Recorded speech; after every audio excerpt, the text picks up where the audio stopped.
Kami mohon kepadamu, kuatkanlah dan teguhkanlah iman kami, supaya waktu kami belajar firman Tuhan, biarlah ini menjadi waktu yang paling baik bagi kami. Kami berdoa Tuhan menjauhkan semua penggoda pencobaan. Biar di dalam damai-Mu kami belajar firman Tuhan. Tuhan yang akan bekerja melewati batas-batas kemanusiaan kami. Terima kasih banyak Tuhan, kami rindu pada firman-Mu. Berfirmanlah bagi kami Tuhan. Di dalam nama Yesus firman yang hidup itu kami berdoa. Amin. Mari silakan duduk semuanya. Bapak Ibu Saudara-saudara, anak-anak semua yang Tuhan Yesus kasihi, dalam sukacita kita di malam pertama kebaktian penyegaran iman pemuda Rayon 5 Jemaat Horeb Perumnas dengan tema mengejar hadirat-Mu. Saya ingin mengajak kita renungkan ulang satu bagian yang biasa ini. Saya kira ini familiar karena ini juga barang lama. Mari kita buka bersama-sama pertama Timotius pasal 4 ayat 12. Pertama Timotius pasal 4 ayat 12, yang sudah dapat katakan amin. Amin, betul. Separuh dia tidak buka juga amin. Itu dia mulai salah itu. Karena hanya ada satu ayat, kita baca sama-sama. 1, 2, 3. Jangan seorang pun menganggap engkau rendah karena engkau muda. Jadilah teladan bagi orang-orang percaya dalam perkataanmu, dalam tingkah lakumu, dalam kasihmu, dalam kesetiaanmu, dan dalam kesucianmu. Demikian firman Tuhan. Berbahagia setiap orang yang mendengar firman, memelihara dan melakukan dalam hidup setiap hari. Shalom. Kuat sedikit, shalom. Saudara-saudara, sebelum masuk di teks, saya mau ajak kita untuk memahami duluan sebuah kesalahan berpikir dalam kehidupan banyak orang percaya. Tema ini nih baik sekali, mengejar hadiratmu. Tapi pertanyaannya adalah ketika tema ini disampaikan, banyak orang berpikir hadirat Tuhan itu ada di sana. Hadirat Tuhan itu ada di gereja, hadirat Tuhan ada di ibadah pemuda, hadirat Tuhan ada pada ibadah-ibadah penyegaran iman. Begini banyak orang berpikir begitu. Sesungguhnya tidak begitu. Saya mau sampaikan kepada saudara bahwa hadirat Tuhan itu adalah inisiatif Tuhan untuk ada di antara kita. Ada di antara kita. Dia yang datang ada di antara kita, tinggal bersama-sama dengan kita, mengerjakan matan bagi kita, tetapi sekaligus dia mau hidup bersama-sama dengan kita. Jemaat, di sini tidak ada jemaat. Ini batu semua ini. Jemaat, kalau Tuhan tinggal bersama-sama dengan kita, berarti ada hal-hal yang harus kita lakukan sesuai dengan siapa punya mau. Bukan siapa punya mau. Banyak orang ketika di ibadah dia ikut Tuhan punya mau. Waktu keluar dari ibadah dia ikut siapa punya mau. Di Rayon 5 ada. Dia majelis atau pemuda. Jadi hadirat Tuhan itu ada di sini. Kehadiran dia di tengah-tengah jemaat. Jemaat. Kalau ada suami istri bertengkar, di Rayon 5 ini ada suami istri pernah bertengkar? Terus-terus. Ada kok tidak? Dompu rumah dekat-dekat sini. Jemaat, kalau suami istri bertengkar, pendeta datang, biar dong ada sementara bakalai, bapuku, bakisu di situ. Tiba-tiba pendeta bilang, "Shalom." Itu tiba-tiba don dua baik. Aduh, shalom Bapak, shalom, aduh, shalom Bapak, mari teh. Itu baru pendeta.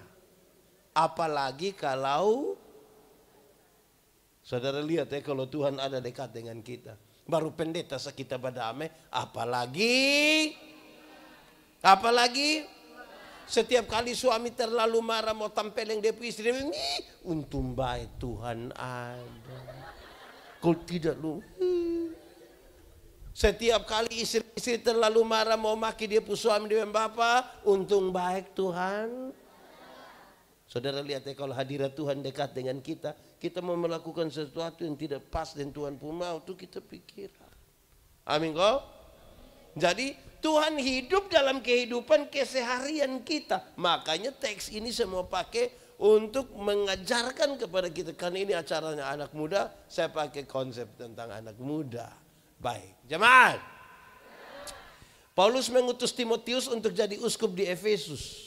Tapi Paulus tahu Timotius ini masih muda sekali. Bukan muda biasa-biasa, ini muda air-air. Ini juga bukan air biasa, ini air tergenang.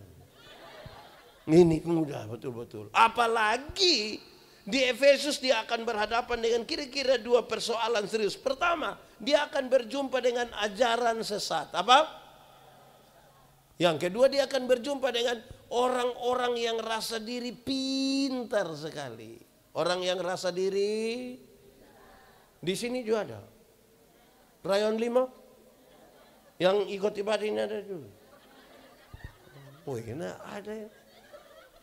Sudah ada ajaran sesat lagi, berjumpa dengan orang-orang yang rasa diri pintar.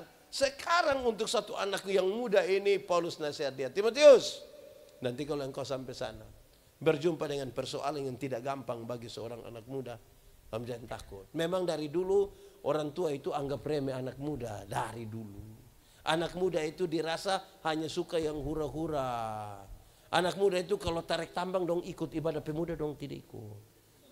Anak muda itu kalau pawai pasca dong ikut, ibadah pas Jumat itu dong tidak ikut. Nah, kira-kira dari dulu dong anggap anak muda tidak matang dan seterusnya. Tidak apa-apa. Tapi dia mau kasih tahu begini.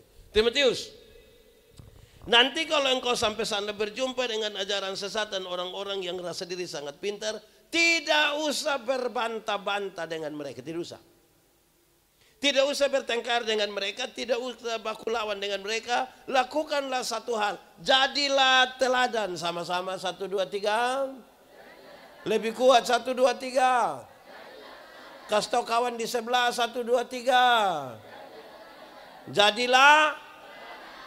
Dengan keteladanan itu dia menyadari bahwa dia bersama-sama dengan Tuhan. Saudara, persoalan penting di zaman ini adalah jadilah teladan. Jadilah teladan. Saya pernah berefleksi dari Amsal berapa bicara bilang, belajar dari semut, dari pelanduk, dari belalang, dari cicak. Bayangkan, kalau manusia sudah tidak lagi menjadi tempat untuk orang belajar dengan baik, belajar saja di binatang. Karena banyak manusia yang sekarang sudah berubah. Begitu. Terus dia kasih tahu tingkatan-tingkatan dari keteladanan. Dia sebut 5, tapi itu sekaligus menjawab hadirat Tuhan dalam kehidupan kita tiap hari itu seperti apa. 1, engkau mesti jadi teladan dalam perkataanmu. Sama-sama 1, 2, 3, jadi teladan dalam perkataan. Kata-kata orang Kristen, kata-kata anak-anak muda Kristen, orang-orang yang percaya kepada Tuhan dan dia ada di hadirat Tuhan, kata-katanya yang keluar dari mulutnya mesti terukur. Melewati proses berpikir yang baik, melewati proses beriman yang baik, baru boleh berkata. Jemaat, Tuhan cipta manusia itu ada berapa mata? Berapa telinga? Mulut berapa? Dia punya maksud banyak. Salah satu adalah lihat 2 kali, dengar 2 kali, omong berapa kali? Lihat ulang-ulang, dengar ulang-ulang, omong berapa kali? Karena ada banyak orang tidak ada mata, tidak ada telinga, sama dia mulut 7. Tidak tahu apa-apa mau omong ke. Di sini ada. Ada kok tidak? Dia paham apa? Itu bah. Jemaat. Jadi kalau ada anak muda Kristen, ada orang-orang percaya, bicara tapi tidak tahu apa-apa, dia sebenarnya geser hadirat Tuhan dari dia punya diri. Karena Tuhan mau orang yang bicara itu bicara karena tahu. Jemaat. Di sini ada yang biasa gosip. Ada. Dia ada di sini. Coba lihat dia. Kenapa semua lihat saya? Ini orang NTT itu kalau dia mau gosip, bukan orang NTT, ini manusia di Indonesia ini banyak yang begitu. Kalau dia mau gosip, dia biasa datang menyampaikan 2 kalimat pengantar yang mantap. Kalau dong mau omong orang, dong datang dan datang. Pertama, dong akan bilang begini. Bukan kita mau omong orang. Bukan kita mau omong orang. Pernah dengar itu kalimat? Atau sendiri omong? Dia bilang bukan kita mau omong orang, padahal itu. Yang kedua, dia datang dia bilang begini. Woi, sudah dengar kau belum? Pernah dengar itu kalimat? Betul. Yang omong ibu-ibu kok bapak-bapak? Siapa yang ngomong? Nah itu dia persoalan. Nah jemaat, dia punya nasihat sebenarnya ringan. Bagaimana perkataan orang Kristen menunjukkan bahwa dia ada di hadirat Tuhan. Satu, mulut orang Kristen tidak boleh tipu. Sama-sama. 1, 2, 3. Mulut orang Kristen tidak boleh. Di sini ada yang tukang tipu. Dia ada duduk di sini. Laki-laki kok perempuan. Itu. Jemaat. Tipu itu boleh kok tidak? Tipu boleh kok tidak? Kalau untuk kebaikan kita tipu boleh? Apa? Tipu boleh kok tidak? Tipu boleh kok tidak? Kalau untuk kebaikan kita tipu boleh? Tidak boleh. Tidak ada tipu untuk tipu itu tipu. Karena satu tipu melahirkan tipu baru. Contoh, hei, kenapa tidak pergi ibadah pemuda? Dia bilang, saya sakit, saya sakit. Kita ketemu dia pun mama, kita bilang kakak ada sakit. Kan dia pun mama tidak tahu, dia bilang tidak. Kita ketemu dia juga kita bilang, kakak, mama bilang lu tidak sakit. Pada bilang, saya sakit tapi belum kasih tahu mama. Gitu. Satu tipu melahirkan tipu. Alkitab bilang, bapa dari segala penipu ialah Jadi pada waktu kita tipu, kita pun bapa pun nama. Waktu kita tipu, kita pun bapa pun nama. Di rayon 5 ada yang dia pun bapa nama begitu. Jadi pertama, mulut orang Kristen jangan suka. Siapa yang tipu tuh biar dia mau berdoa, mau menyanyi, mau beribadah seperti apapun yang katanya hadirat Tuhan ada turun itu hilang karena tukang tipu. Jemaah, ini kisah lama, saudara-saudara tahu tapi saya ulang saja. Ada satu anak kecil umur 1,5 tahun, dia baru belajar beromong. Ini anak dia pu bapak kepala desa. Ini anak setiap kali dia mau kencing, dia bilang dia minta tolong dia pu bapak yang kasih kencing. Tapi dia pu bapak kan pejabat, jadi dia pu bapak ajar dia pu anak bilang, adik, kalau adik mau kencing, adik kasih tahu bilang adik mau menyanyi. Itu ini jurus berhasil. Setiap kali anak mau kencing dia datang dan bilang, papa, yo, adik mau menyanyi. Nanti dia bapak sengaja putar-putar keluar, kas kencing itu anak, persoalan selesai. Satu saat dia bapak mama berangkat pergi Jakarta. Titip ini anak di depo om. No.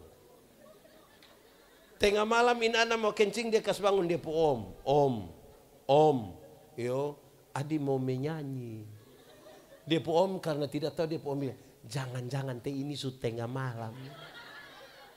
Wih, anak su tidak bisa bilang, om. Kenapa? Adi mau menyanyi. Depo om yang tidur su tiba di sebelah nanti marah tidur. Wih, ini anak rasa tidak bisa, dia su tidak tahan. Dia bilang, om. Kenapa? Adi su tidak bisa. Adi harus menyanyi sudah. Depo om kan sudah kasihan toh. Depo om bilang, ade. Kalau begitu nak adik menyanyi pelan-pelan di om pun telinga. Ini anak bangun, ini dia kencing di dia om pun telinga. Saya mau tanya, siapa yang salah? Om atau bapak? Om atau bapak? Bapak atau om? Om atau bapak? Kenapa bapak yang salah? Makanya supaya hadirat Tuhan itu ada tetap dengan kita. Kalau benar katakan.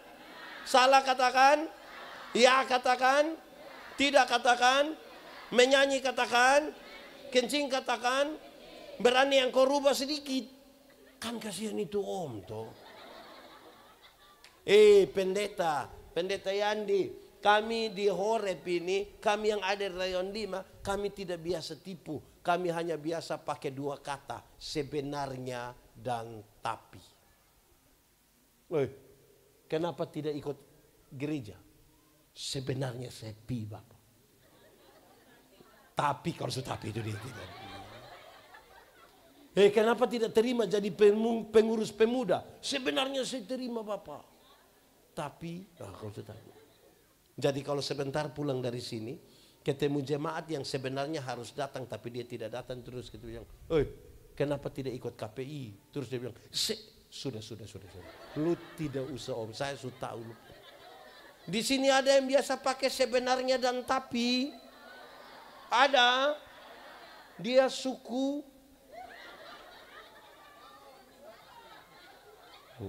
Bosan mulai tuduh sudah. Itu satu. Mulut orang Kristen yang tetap tinggal di dalam hadirat Allah, dia mesti tidak boleh. Kedua, mulut orang Kristen itu tidak boleh maki, tidak boleh. Di sini ada yang tukang maki, dia tanta-tanta kok om. Apa? Tanta-tanta. Badan agak besar kok. Jemaat, tidak boleh bamaki. Saya punya definisi sendiri soal bamaki. Bamaki ialah mengeluarkan barang-barang yang tidak perlu dikeluarkan. Itu barang don diam-diam di situ omong supaya kenapa? Kalau ada anak kecil dia bamaki, anak yang tadi umur 1,5 tahun itu yang tadi itu. Kalau dia bamaki tanpa kita setuju, kita masih bisa terima karena dia mungkin tidak mengerti kan. Anak kecil itu, kalau dia baru mandi habis, biar dia tidak pakai apa-apa. Dia pun bapak, dia mama pun tamu ada, dia bisa keluar di dalam. Karena dia tidak mengerti. Betul? Betul? Tapi coba dia pu bapak. Coba bab tua mandi habis, terus ibu-ibu wanita gemitong ada latihan lagu di situ. Terus bab tua keluar. Baru dia bilang, hai besti ya. Nah itu. Jemaat. Untuk apa saudara ikut ibadah, hadirat katanya turun pada saudara. Tapi kemudian hadirat itu tidak terjaga hanya karena mulut yang suka. Di sini ada yang tukang memaki. Satu kata sama-sama. Bertobatlah. Kalau tidak bertobat minimal berobatlah. Itu ada sakit berat itu. Ini orang dong ini terlalu banyak memaki. Akhirnya otobel di situ juga. Pas memaki begitu ada pendeta di situ. Ampun. Imam pendeta ini hanya di mulut, di hati. Omong kosong. Alkitab mengatakan, apa yang keluar dari mulutmu adalah gambaran dari. Amin kok. Ketiga, mulut orang Kristen itu tidak boleh membuli. Tidak boleh apa? Yang tukang olok-olok orang itu. Pemuda Rayon 5 ada yang tukang olok-olok orang. Lonju termasuk panitia. Kita nih kadang-kadang karena terlalu akrab, tukang omong sembarang, akhirnya baolok tuh menjadi hal yang kebiasa-biasa. Tagal kawan satu kulit hitam kita panggil dia, Black. Betul. Di sini ada. Yang kulit hitam datang bilang, Salam. Terus kita bilang, suara ada mah orang tuh. Itu olok orang itu. Amin kok. Di sini ada yang tukang olok-olok orang. Baru ketawa setengah mati olok baru itu. Hanya tagal-tagal kita pun tukang olok tuh, hadirat Tuhan itu jauh dari kita. Saudara pikir ketika saudara menyembahnya dalam roh dan kebenaran, Kemudian itu tetap tinggal dengan mulut yang seperti itu. Saudara tahu, ketika Paulus nasihat jemaat di Korintus tentang tubuh yang bait Allah, salah satu yang mau kasih tahu, mulut yang bersih itu sebenarnya bukan soal mulut sikat gigi, kok tidak. Sikat gigi 1 hari 24 kali mau tukang bamaki. Maka yang disebut mulut kotor itu mulut yang suka omong sembarang itu. Jelas kok? Amin kok? Jemaat. Ini anak muda dong kadang-kadang memang kreatif. Tapi dong pun kreatif ini kadang taruh di bahasa yang sembarang. Ada oto satu mikrolet lain apa warna putih. Tahu itu oto masjid mungkin suruh rusak. Itu dia pun pintu sopir itu tulis bagus memaki. Tulis begini. Kalau mau umur panjang, pura-pura lah tuli.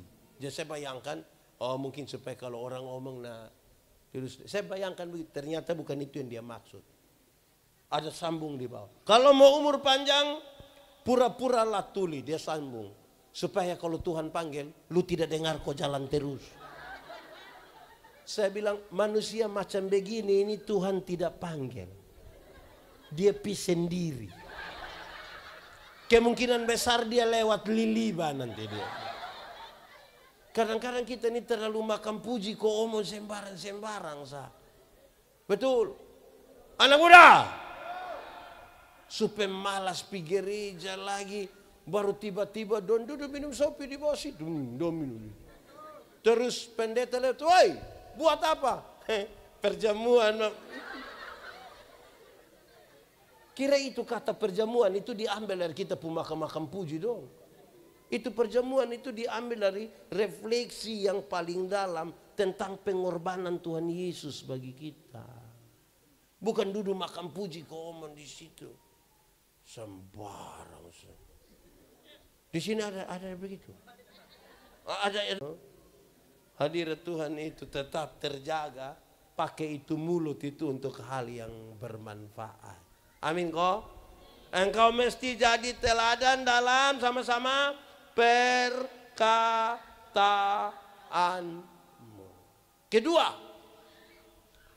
engkau mesti jadi teladan dalam tingkah lakumu. Jadi teladan dalam apa? Batu uji dari kata-kata ialah tindakan. Orang mungkin bisa berkata-kata dengan bagus. Waktu uji dengan tindakan belum tentu bagus. Ada 100 orang berkata-kata dengan bagus. Waktu uji dengan tindakan tetap 100 atau turun. Karena kita mungkin berkata-kata dengan bagus. Jemaat. Kami berbagi dan mengajar ilmu homiletika, ilmu berkhotbah. Orang tanya saya, pendeta, khotbah yang bagus itu yang mana? Saya bilang lupa maksud. Khotbah yang bagus itu tulis atau tidak tulis, berapi-api atau berair-air. Saya bilang, khotbah yang bagus itu bukan soal tulis atau tidak tulis. Bukan soal berapi-api atau berair-air. Khotbah yang baik ialah omong karmana, bikin karmana. Karena omong karmana, bikin begitu. Jangan omong lain bikin. Ada orang yang bukan sekedar omong lain bikin lain. Ada yang malah pikir lain, omong lain, bikin lain. Hasilnya kelainan. Jadi kalau saudara ketemu orang kelainan itu kan tidak lurus semua. Jemaat, pada akhirnya iman itu dinyatakan dalam tindakan. Iman tanpa perbuatan pada hakikatnya. Jemaat, misalnya tadi pendeta sudah khotbah apa lakukan. Tapi misalnya anak dong, sarjana pertanian, dia harus tahu tanam tomat. Untuk apa dia wisuda sarjana pertanian bikin pesta? Tidak bisa tanam tomat. Sarjana peternakan. tulis besar-besar, bikin syukuran besar-besar, tidak tahu kas kawin babi. Karena mana sudah sarjana peternakan? Amin kok. Sarjana olahraga. Terus kita bilang, kakak, sarjana olahraga? Iyo, coba kakak roll. Coba kakak koprol. Coba kakak salto. Terus dia, lalu kita pegang ini ilmu dong supaya apa? Jelas kok. Jadi untuk hadirat Tuhan itu terjaga. Apa yang sudah kita tahu, lakukan saja. Amin kok. Sudah dua, tindakan. Kata-kata yang bagus harus dengan tindakan yang bagus. Jangan kata-kata bagus, tindakan tidak bagus. Ada orang yang dia pun kalimat tentu mantap sekali, bagus sekali, mantap. Tindakan tidak bagus. Tidak bagus. Ketiga, setelah tindakan sudah bagus, dia naik. Engkau mesti jadi teladan dalam kasih. Teladan dalam kasih itu penting. Kenapa saudara-saudara? Semua tindakan yang sudah bagus belum tentu didasarkan pada kasih, belum tentu. Semua tindakan mungkin sudah bagus, dia penuh kasih, belum tentu. Makanya Paulus bilang, apapun yang kamu perbuat, perbuatlah dengan segenap hatimu, seperti untuk dan bukan untuk jemaat. Ingat bahwa tidak semua senyum tulus. Saya datang, saya bilang, "Shalom." Dia bilang, "Shalom." Saya lewat berseparuh. Dia belum kelihatan bagus. Tapi belum tentu dibangun di atas motivasi yang benar. Amin kok. Jemaat. Saya khotbah di ini bank-bank semua di Kota Kupang. Saya bilang begini. Ini ibu-ibu yang kerja di bank, don cantik-cantik semua. Mau lihat jauh, kok lihat dekat, tetap cantik. Don pakai pakaian bagus-bagus. Kerja di ruangan yang tertata rapi lagi, ber-AC lagi. Wih, kita pi bank ini macam kita tidak mau pulang. Kita mau lihat-lihat terus muka begini. Kita baru naik tangga terakhir. Dengan santun sekali dan bilang begini. "Selamat siang. Ada yang bisa kami bantu?" Terus beta tanya dong, ibu-ibu. Siapa di antara ibu-ibu yang waktu bangun pagi, pas bangun tidur, dia lihat dia suami bangun, dia langsung bilang, "Selamat pagi. Ada yang bisa kami bantu?" Jadi tindakan yang bagus harus didasarkan pada kasih. Betul kok tidak? Kalau tidak itu hanya pencitraan. Betul kok tidak? Jemaat. Hukum Taurat itu ada 10. Ada berapa? Dari 10 itu dijabarkan jadi 613 pasal. Berapa? Dari 613 pasal itu masih ada ribuan peraturan hidup setiap hari. Tuhan Yesus menyimpulkan itu semua dalam 2 kalimat saja. Mengasihi Tuhan dan mengasihi. Dari 2 kalimat itu, Tuhan menyimpulkan dia dalam satu kata saja. KASIH. Dibaca? Hafal. Kasih ialah. Omong. Kasih ialah. Kebaikan. Tidak terpatahkan oleh apapun. Tidak akan berubah menjadi kebencian. Kita ulang. Kasih ialah kebaikan. Tidak terpatahkan oleh apapun.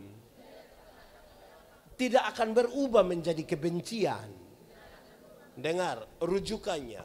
Karena begitu besar kasih Allah akan dunia ini. Apakah Tuhan Allah mengasihi dunia? Betul? Apakah dunia mengasihi Tuhan Allah? Tidak. Lalu apakah karena dunia tidak mengasihi Tuhan Allah, Tuhan Allah berhenti mengasihi dunia? Apakah Tuhan Allah membenci dunia? Saudara lihat, kasih tidak terpatahkan. Supaya saya tidak boleh omong di satu orang bilang, "Bapak, saya terlalu hargai Bapak. Tapi sewaktu saya tahu Bapak punya sifat asli model begini, maaf saja, maaf. Itu bukan kasih. Egois. Sebab kalau engkau hanya bisa mengasihi orang yang mengasihi engkau, apakah jasamu? Karena orang berdosa pun bisa melakukan itu. Kasih ialah kebaikan, tidak terpatahkan oleh apapun, tidak akan berubah menjadi batu uji dari tindakan adalah Saya mau ini contoh yang paling bagus nih, hanya bisa kita tanya di ibu-ibu, orang tua dong. Saya mau tanya dulu, tolong jawab jujur. Ibu-ibu, di sini tidak ada ibu-ibu. Ini SMP Sinar Pancasila semua. Ibu-ibu, melahirkan itu sakit kok tidak? Terlalu sakit. Mau melahirkan normal atau abnormal tetap sakit. Ya sesar itu abnormal. Orang tua punya jam. Orang tua pun jam tidur, kamu punya jam. Banyak orang tua tidak tidur gara-gara kamu. Jam 3 pagi dulu dia pun bapak mama ada goyang-goyang begini. Betul kok tidak? Sudah sempoyongan tidak bisa tidur lagi. Seringkali ini ibu-ibu dipaksa lagi menjadi penyanyi. Sehingga dompu lagu itu seringkali tidak bisa dipertanggungjawabkan. Kalau tidak bobo digigit. Padahal justru kalau anak bobo itu baru nyamuk gigi.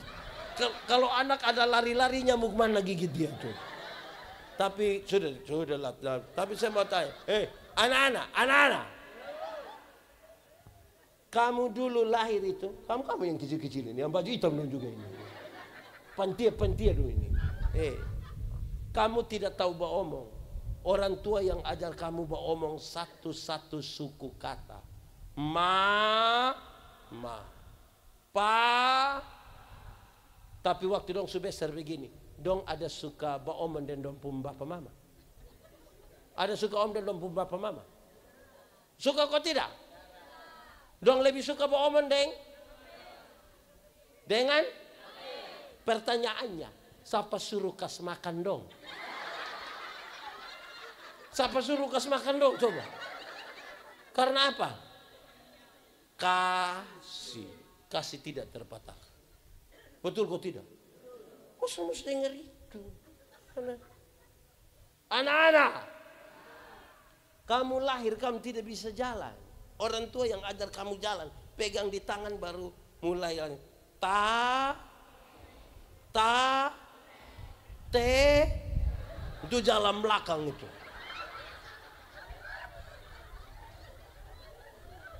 Tapi sayang, ketika dong sudah besar-besar begini, sudah SMP, SMA, kuliah semester 1, dong ada suka jalan dengan dong bapak mama? Ada suka jalan dengan bapak mama? Dong lebih suka jalan dengan kawan. Siapa suruh kasih makan? Karena apa coba? Kasih tidak terpatahkan. Amin kok. Jadi kalau orang mau tetap hadirat Allah ada, mesti penuh kasih. Siapa melakukan kasih, dia berhadapan-hadapan dengan Tuhan, kata firman. Bagaya. Menyanyi kasih, khotbah kasih, pulang istri bu ini bangka. Lalu saudara bilang kita mengejar hadir. Ini anak sekarang dong ini juga baru pacaran saja pakai kekerasan dalam pacaran. Ini ada dong ini. Kasih kampungnya nggak berhenti puku-puku. Dong tidak pakai helm, kodong naik motor yang tinggi besar nama apa? Kuda? Apa itu? Galix dong naik, bakalai di atas motor, putar jalur 40. Soalnya lama laki-laki stop. Lutur. Kak, turun. Pakalai. Anak muda. Orang tua tuh punya ekspektasi, harapan yang cukup besar buat kamu. Orang tua bilang, anak, kami sudah petani, kamu harus jadi pegawai. Anak, asal kamu mau sekolah tinggi, biar kami orang tua ikat perut tidak apa-apa. Orang tua begitu tuh. Orang tua kalau sampai omong ikat perut itu bukan berarti dong mau pakai stage. Tapi dong utang gara-gara kamu. Anak muda. Anak muda. Kamu ada pegang handphone Android. Utang. Itu utang. Pulang tanya mak, tahu dong urusan dengan koperasi mana aku pulang utang. Karena dong mau lihat dong bu anak itu kasih ini terlalu kuat nah. Anak muda. Yang rayon 5 anak muda. Ada yang pakai motor. Matic. Utang. Kok siapa orang tua yang beli motor ke suka staweta coba. Motor botol baru bayar 3 kali dia pun kaca spion son ada.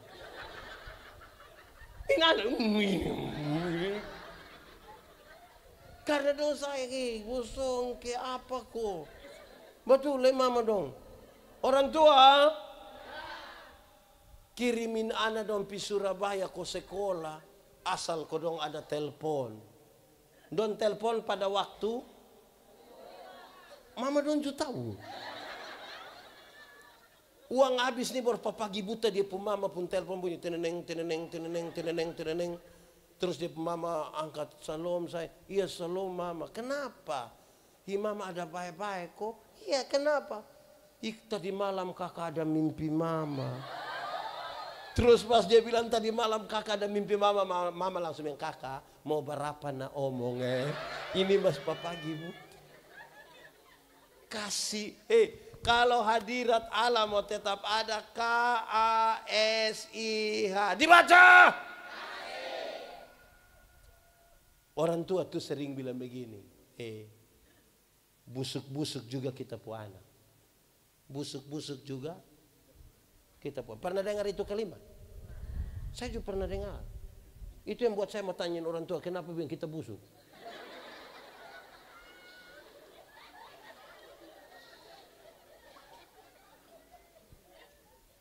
Kasih tidak terpatahkan. Amin kah? Jadi saudara lihat pada akhirnya hadirat Allah berkaitan dengan apa yang kita lakukan tiap-tiap hari. Kata-kata kita tuh. Ini tindakan kita.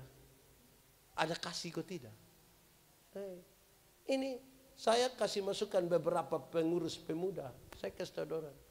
Dong itu kalau mau pasca mau Natal, dong catat ini orang-orang nenek-nenek, janda-janda dong pun nama toh. Terus dong janji pergi gereja. Pas mau habis gereja ada pengumuman untuk para penerima diakonia supaya bersabar sebentar setelah ibadah ini. Woi, yang sehat semua sepulang ke setengah nenek-nenek tua dong. Baru dong mulai panggil satu-satu. Nenek Manobe. Langsung nenek Manobe kan ada di dalam ini. Sampai judong angka ame kantong merah satu isi beras, gula, minyak, dong kasih. Nah, kan nenek Manobe. Ada saya nenek-nenek kita foto dulu kita foto. Saya mau tanya, kalau misalnya antar langsung di rumah bisa kok tidak? Kalau misalnya untuk kepentingan dokumentasi fotonya di rumah bisa kok tidak? Lalu kenapa kamu panggil saya pun nenek datang di gereja? Hah? Kalau saya pun nenek ada apa-apa kamu tanggung jawab? Kalau kasih itu total. Amin kok tidak? Kira apa kok? Pada akhirnya hadirat Tuhan Allah itu berkaitan dengan apa yang kita katakan, apa yang kita lakukan. Amin kok? Seberapa? Yang tadi kata ketawa apa? Seberapa? 1. Perkataan. Lihat, nenek saya omong. 1 apa? 2. 3. Makasih ya mama. Betul suka mamam di sini pendiam-pendiam.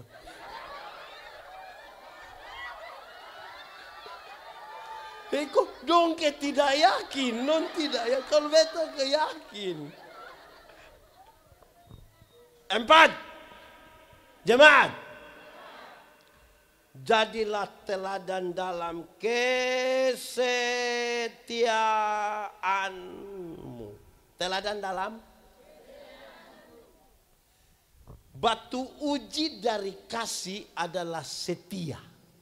Ada orang ada kasih tapi tidak setia. Dia mengasihi semua. Kenapa saudara senang? Nah, jemaat, kita yang anggota SIDI tambah majelis, anggota SIDI dan majelis itu kan biasa waktu diperadabkan kan tanya bilang begini, apakah jawabmu? Betul?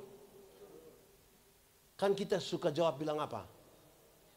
Ya, saya percaya dan dengan ya saya percaya dan berjanji dengan segenap hati itu punya pengertian ada 3. Salah satunya berkaitan dengan yang poin ini. Ya saya percaya dan berjanji dengan segenap hati itu berkaitan dengan kalau saya jawab ya itu karena saya benar-benar percaya. Kalau saya tidak percaya saya tidak akan bicara ini di hadapan banyak orang. Apalagi di hadapan Tuhan. Apa yang kau percaya? Saya percaya Tuhan menciptakan langit dan bumi. Saya percaya dia membentuk saya. Saya percaya saya berdosa tapi Tuhan menebus saya. Saya percaya dia menyiapkan surga bagi saya. Saya percaya dia punya rancangan lebih baik dari apa yang saya pikirkan. Itu yang buat saya bilang, iya saya percaya. Tapi yang kedua, kaitan dengan kesetiaan. Saya menjawab ya, bukan sekedar untuk bahwa saya percaya. Tapi yang kedua, saya menjawab ya untuk masuk dalam persekutuan. Banyak yang jawab ya habis hilang. Di Horeb ada. Yang dia ya habis dia tidak gereja. 1 tahun dia gereja 2 kali. Natal 1 kali. Paskah 1 kali.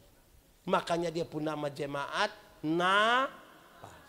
Karena Natal 1 kali, Paskah 1 kali, dia pun singkatan tambah panjang. Napas 1-1. Kalau sudah napas 1-1 tiba-tiba ingat Tuhan. Di Horeb ada. Di Rayon 5 ada. Ada. Siapa pun Bapak. Ya habis masuk. Ini separuh dia ya habis di Horeb. Dia gereja keliling semua denominasi Kristen yang ada di dunia yang fana ini.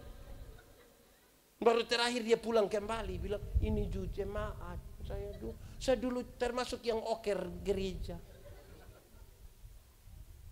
Nah, ya tuh habis masuk. Yang ketiga, saya menjawab ya bukan sekedar masuk, tapi siap diatur. Itu tanda kesetiaan.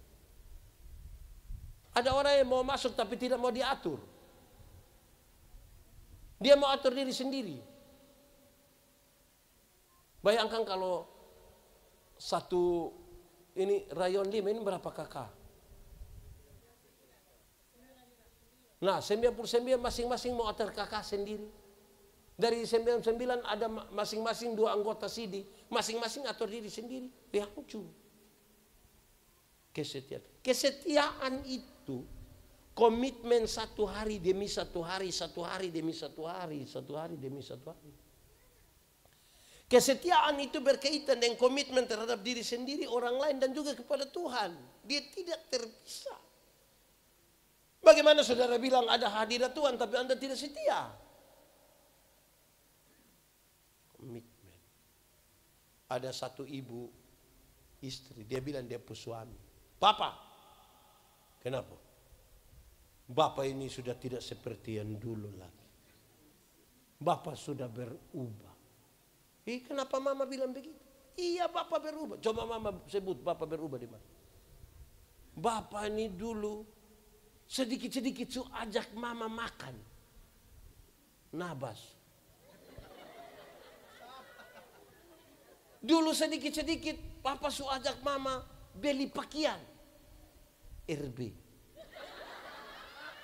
Bapak malah yang jawab bilang apa lagi? Fix sayang. Fix. Yang L ada kok. Fix.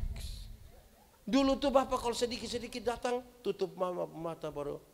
Tutup mata. Bah. Tapi Tapi kenapa sekarang Bapak sudah berubah? Bapak tidak begitu. Bapak sudah tidak setia. Terus dia punya suami bilang, Mama, coba Mama pikir baik-baik. Coba Mama pikir. Nelayan mana? Nelayan mana yang kalau dia sudah dapat ikan, dia masih buang umpan? Dia punya istri, oh jadi selama ini Bapak hanya umpan-umpan Mama. Selama ini Bapak pikir Mama ikan. Pas mau tidur malam, dia punya istri masuk kamar, kunci pintu, kasih mati lampu. Suami datang mau buka pintu, sana bisa, dia pun suami bilang, Mama, iya, kenapa? Buka pintu dong. Tidak. Mama, yuk lu tidur di luar. Mama, kenapa bikin Bapak begini? Kita dua nih suami istri, kenapa kunci Bapak di luar? Dia pun istri bilang, Bapak, coba Bapak pikir baik-baik. Coba Bapak pikir, nelayan mana? Nelayan mana yang mau tidur dan dia pu ikan?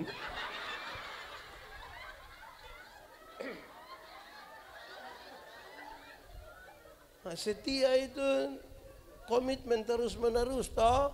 Amin kau. Anak muda. Anak muda.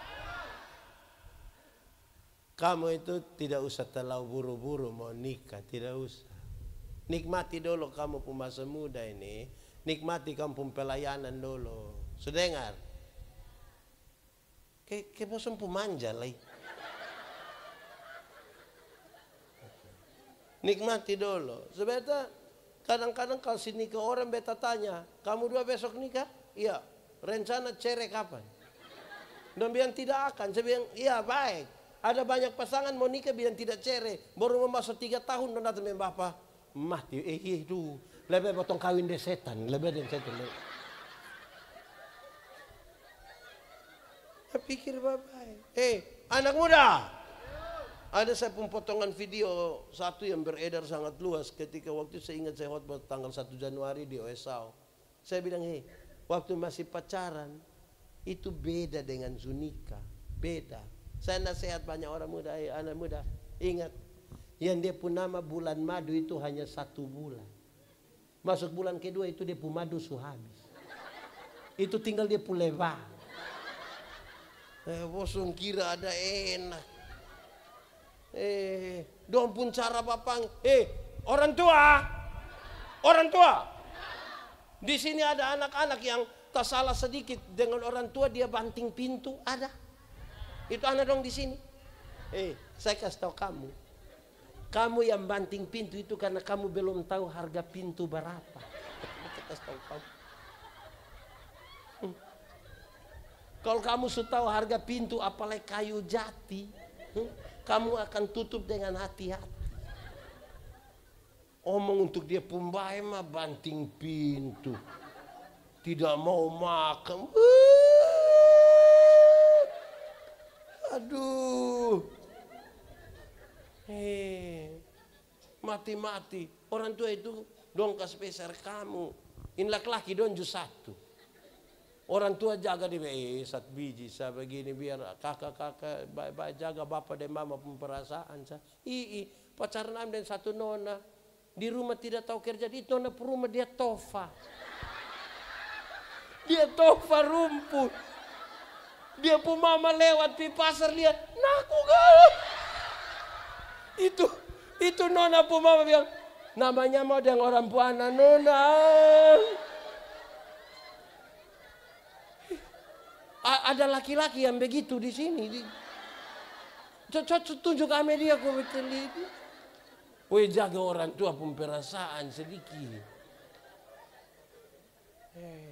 Ada potongan video satu. Beda antara menikah dengan masih pacaran. Waktu masih pacaran itu beta kasih tahu kamu.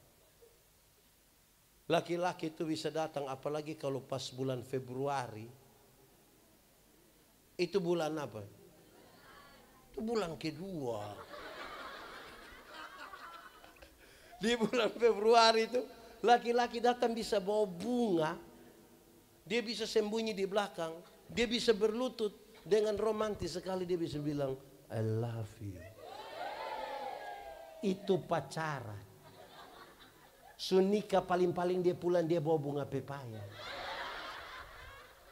Dia buang saat di situ dan lu tumis kalau makan. Ne papa, beta tadi su makan dengan kawan don di aroma. Waktu masih pacaran, jalan de nona kok nona terantuk sedikit di batu, yang laki-laki bisa marah batu. Batu lu bikin beta ayang. Pacaran. Sudah nikah, jalan sama-sama kok yang nona terantuk di batu, dia bilang, lupa mata taruh di mana? Dasar tanganga. Jadi akan ada berubah. Kesetiaan itu lebih kuat dari itu. Waktu masih pacaran, yang perempuan belum jatuh, yang laki-laki su tangkap. Kadang-kadang pakai minta tolong. Non, ya jatuh dosa. Pacaran. Sunika naik motor sama-sama tabrak anjing kok jatuh. Yang laki-laki ambil motor, dia tidak ambil nona. Dia pu istri protes, papa kenapa ambil motor tidak ambil mama? Aduh sayang minta maaf. Minta maaf apa? Sayang sulunas tapi motor. Dia masih 17 kali nih. Akan berubah. Kesetiaan itu proses terus menerus. Amin kok. Di sini setia semua. Nah, masa ada hadirat Allah tanpa kesetiaan? Setia. Saudara tidak tahu lagu ini? Nah, kenapa suruh saya solo? 3, 4. Setia. Sambil tepuk tangan. Seperti siapa? Setia sampai kapan? Apakah balas? Untuk apa? Karena itu setia sampai kapan? Begitu. Seberapa? Kenapa pikir lama baru omong 4? Seberapa? 1. Teladan dalam 2, 3, 4. Sekarang yang kelima. Engkau mesti jadi teladan dalam kesucianmu. Sama-sama. Teladan dalam kesucian. Ini yang paling tinggi. Batu uji dari setia adalah menjaga kesucian. Banyak orang mungkin setia, tapi tidak menjaga kekudusan hidup. Jemaat, anak muda, ada di antara kita yang dia pun HP pola rumit, yang harus pakai sidik jari atau kontak mata dulu. Ada. Dia polisi. Rahasia negara apa yang taruh di situ kalau harus pakai sidik jari baru terbuka? Kenapa lihat saya? Jemaat. Kenapa kesucian menjadi sesuatu yang sangat penting? Dengar. Tuhan yang kita sembah, Tuhan yang suci, Tuhan yang kudus, mau datang kepada Dia harus datang dalam kekudusan. Kenapa? Yang kudus tidak dapat bersatu dengan yang tidak kudus. Tanggalkanlah kasutmu sebab tempat di mana engkau berdiri itu adalah. Banyak orang bisa punya aktivitas rohani, tapi belum tentu menjaga kekudusan hidup. Belum tentu. Yang gelap tidak dapat bersatu dengan yang terang. Yang menarik adalah perkataan, tingkah laku, kasih, kesetiaan. Itu urusan kita dengan manusia. Waktu bicara tentang kesucian, itu urusan kita dengan Tuhan. Manusia melihat yang kelihatan, Tuhan menyelidiki hati. Jemaat tidak akan pernah mendengar pendeta Yandi pencuri. Saudara, saya garansi, saudara tidak akan pernah dapat berita pendeta Yandi pencuri, tidak akan. Koma. Tapi saudara tidak tahu apa yang tersimpan dalam hati saya ketika saya menginginkan orang lain punya barang. Itu Tuhan yang tahu. Karena itu kesucian menjadi sesuatu yang penting dalam kaitan dalam kita menjaga hadirat Tuhan. Amin. Saudara kalau pergi ke gereja 31 Desember. Kan gereja biasa kalau 31 Desember jam berapa? Jam berapa?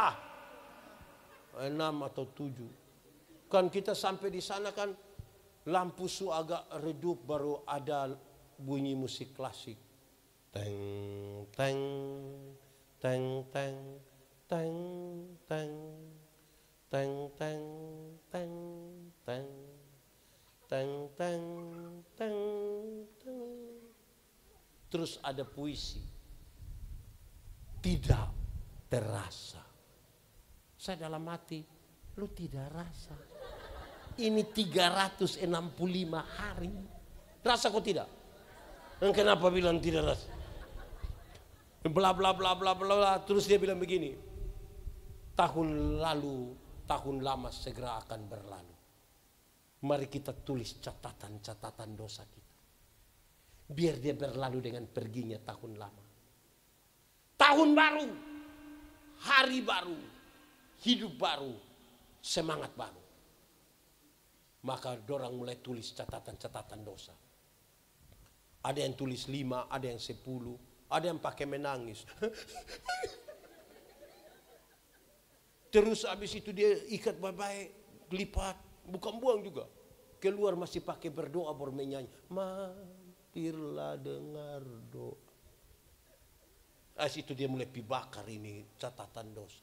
Ini 31 Desember ini. Masuk minggu kedua bulan Februari dia gila ulang. Lebih parah dari tahun lalu. Banyak yang bilang, Pak Pendeta, beta mulai berhenti. Sudah berhenti rokok belum? Sudah Bapak, beta sudah dulu 2 bungkus. Sekarang sudah turun-turun, 3 batang sesuatu. Minggu depan 3 bungkus.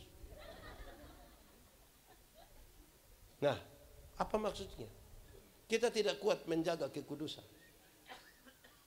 Kenapa? Saya mau tanya jemaat. Kalau kita diterang, bisa lihat orang digelap? Bisa atau tidak? Orang digelap, bisa lihat kita diterang? Lalu kenapa orang diterang seringkali pindah pi gelap? Karena dong suka melakukan yang begini.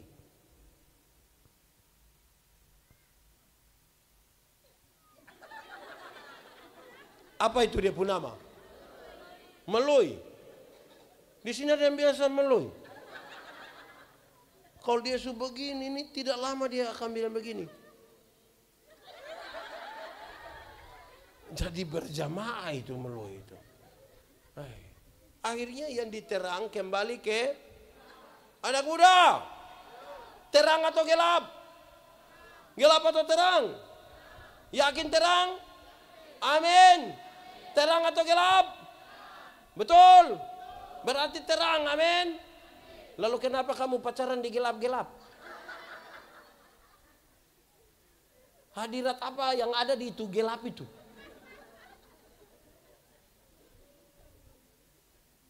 Saudara-saudara, itu bukan hal yang main-main kan? Ini anak nona donju 1.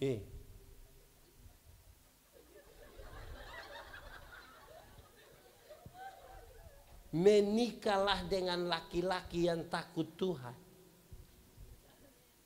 Dia membawa engkau menikmati kebahagiaan surgawi. Dia tidak akan menyakiti engkau. Makanya ajak kampung Nyongdong itu ikut ibadah pemuda. Kata dia, Kak, ibadah pemuda. Dia bilang, ibadah. Dia tidak mau, ibadah. Nanti kalau dia tidak mau baru kasih tahu dia, ada kue.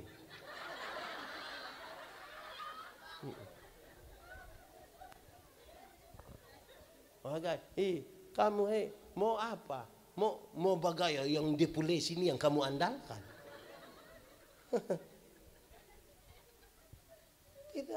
Tidak makan les. Tidak makan les. Ada dua rumah ini jauh dari gereja, dekat hutan. Yang satu punya anak perempuan, satu punya anak laki-laki. Yang punya anak perempuan datang ke yang anak laki-laki bilang, "Woi kakak, hari-hari Minggu nih kakak tolong jemput kakak pu adi nona antar pergi sekolah Minggu Yang laki-laki hari Minggu jemput ini nona bawa pergi sekolah Minggu. Sampai di sekolah Minggu, yang perempuan masuk ke sekolah Minggu, yang laki-laki duduk main kelereng di luar. Pulang sama-sama.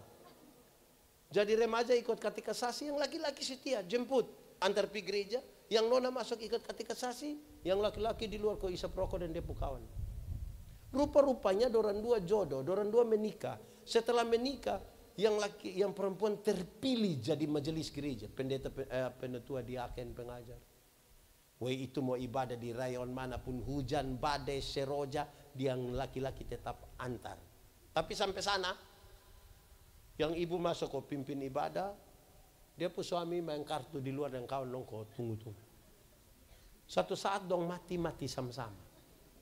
Dalam perjalanan menuju pintu surga, Simon Petrus tunggu memang. Lihat ini ibu datang, Simon Petrus bilang, "Shalom ibu, mari silakan masuk." Woi lihat ini ibu masuk, dia pun suami cepat-cepat mau. Pas suami mau masuk, ini Simon Petrus bilang, "Bapak sabar dulu, bapak sabar." Dia bilang, bapak sabar dulu. Yang masuk itu saya pu istri. Bapak betul, yang masuk itu bapak pu istri. Tapi maaf, dari itu hari kan bapak hanya antar-antar toh. Jadi minta maaf, ini hari bapak hanya antar saja. Bapak pu tempat itu yang di sebelah yang api-api itu. Ibu-ibu, tadi ada yang suami hanya antar. Terus kasih tahu bilang nanti habis WA kok bapak jemput, ada. Pulang ke stop tua bilang ada salam dari Simon Petrus.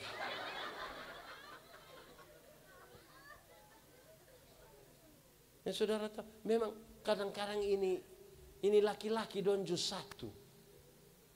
Waktu masih pacaran dong rajin antar nona pi gereja dong, jemputan. Sunika dia pemalas gereja. Pendeta pitanya, "Bapak, kenapa lepas mama sendiri pergi ke gereja?" Dia juga bilang begini, "Pendeta, waktu pendeta kas nikah beta dengan ibu, itu kami dua telah menjadi satu. Jadi mama pergi gereja sama dengan bapak bapak. Oh jadi memangnya kalau mama sumakan sama dengan bapak sumakan. Ini ibu-ibu juga satu, ibu-ibu dong. Siap bagus-bagus pergi gereja jalan sendiri. Sampai gereja juga ibu pendeta don tanya bilang, "Mama sendiri, teh papa?" Jomam tuh tahu sendiri teh. So tahu bab tua begini kenapa kawin den dia? Kenapa mau ambil risiko? Saudara-saudara, ini hal yang harisa. Jemaat. Kadang-kadang kita ini, saya ini jadi pendeta ini saya agak aneh sedikit. Saya pendeta jemaat juga. Jemaat yang saya layani yang sekitar 260 kakak, tidak sebesar ORP. Saya bayangkan, saya juga melayani kiri kanan ini. Agak aneh sedikit. Kalau orang bikin syukuran di rumah, dong undang pendeta, menarik. Waktu ibadah, orang sedikit. Pas makan. Aduh, itu terbawa. Aduh. Minta maaf. Ulang. Aduh. Beta terbawa emosi. Waktu ibadah orang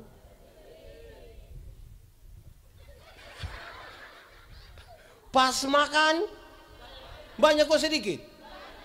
Don datang dari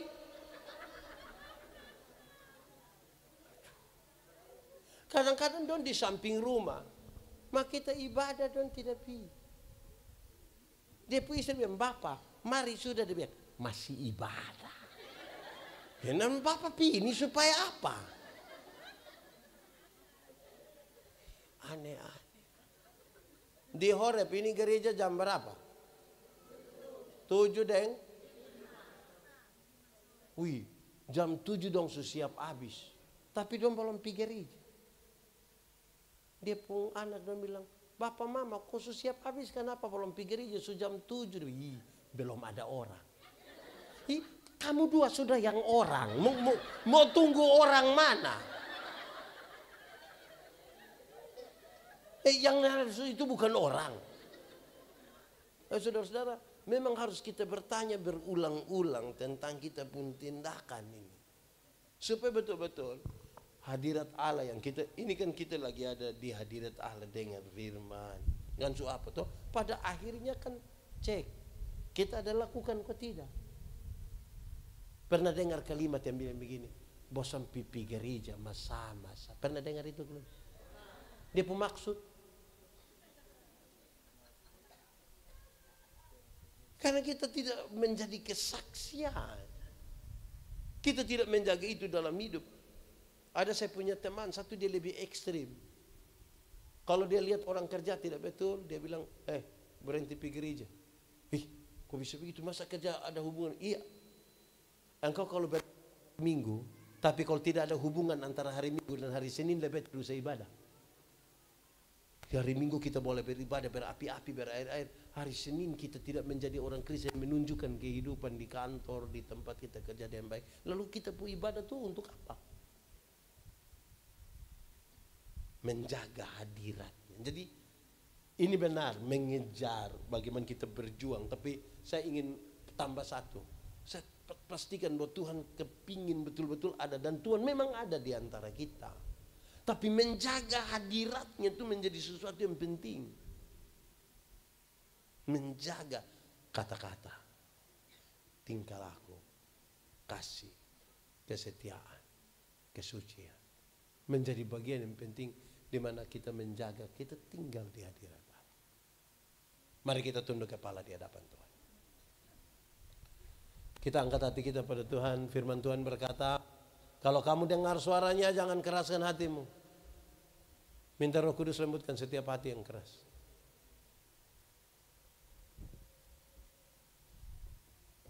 Katakan satu kalimat kepada Tuhan dengan jujur. Kalau saudara mau ambil komitmen dengan Tuhan hari ini urusan pribadimu dengan Tuhan. Katakan sesuatu. Biar Tuhan yang sentuh kita, Tuhan yang jamah. Tidak akan ada orang merubah manusia, tapi Tuhan dengan kuasa Roh Kudusnya, kuasanya yang dahsyat, bisa merubah saya dan saudara.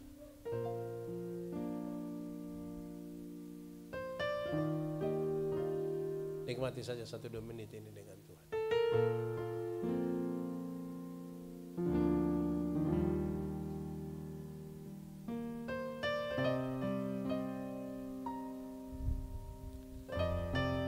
Bapa di surga, terima kasih. Tuhan sangat baik bagi kami. Kami belajar sesuatu dari firman-Mu supaya yang menjadi bagian kami lakukan dengan baik. Ada hadirat Tuhan di sini. Ada hadirat Tuhan di tempat ini. Ada hadirat Tuhan di hidup kami, di rumah kami, di tempat kami kerja. Biarlah itu terjaga dalam kata-kata kami, tindakan kami, kasih kami, kesetiaan kami dan kesucian kami. Tidak segampang apa yang kami khotbahkan, tidak segampang apa yang kami katakan, tapi tidak ada yang mustahil dalam nama Tuhan. Kalau Tuhan mau menolong kami, terjadilah menurut apa yang Tuhan mau. Terima kasih Bapak. Engkau luar biasa.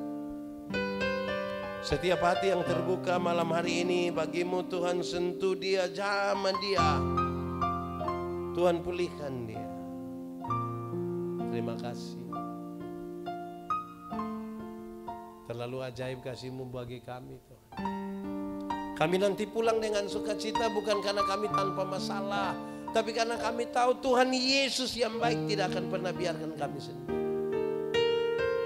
Kami tidak ada pergumulan yang selesai bersama dengan Tuhan, tapi kami percaya yang lemah dikuatkan, yang putus asa Tuhan berikan harapan, yang ragu-ragu Tuhan berikan iman, yang berbeban berat Tuhan berikan kelegaan, yang sakit Tuhan sembuhkan, yang berduka cita Tuhan berikan penghiburan bagimu.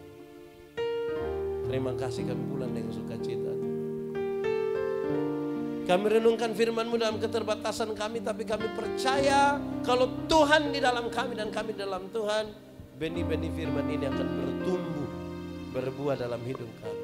Firman-Mu akan menjadi pelita bagi kaki kami, sekaligus terang bagi jalan kami. Terpujilah nama-Mu Bapa, terpujilah nama-Mu. Di dalam nama Yesus kami berdoa. Amin.